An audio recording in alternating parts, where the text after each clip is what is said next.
পুকুর পাড়ে, মাঠে না পুকুর পাড়ে, সরি, দুটো শাক নিতে। আর তার সঙ্গে দেখো এই যে সবগুলো লাইন দিয়েছে আমার পিছন পিছন। বলো লাগছে তো?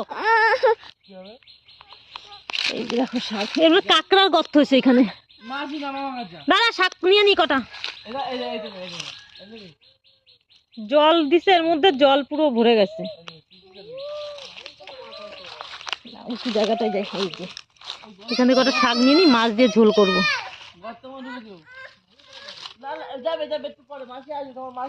দাদা আমি যাচ্ছি এখন, দাঁড়া।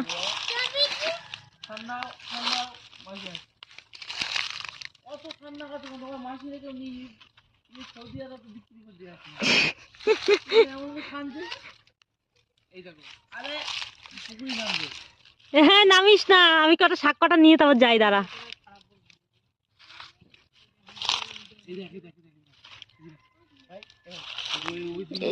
তিতো শাক।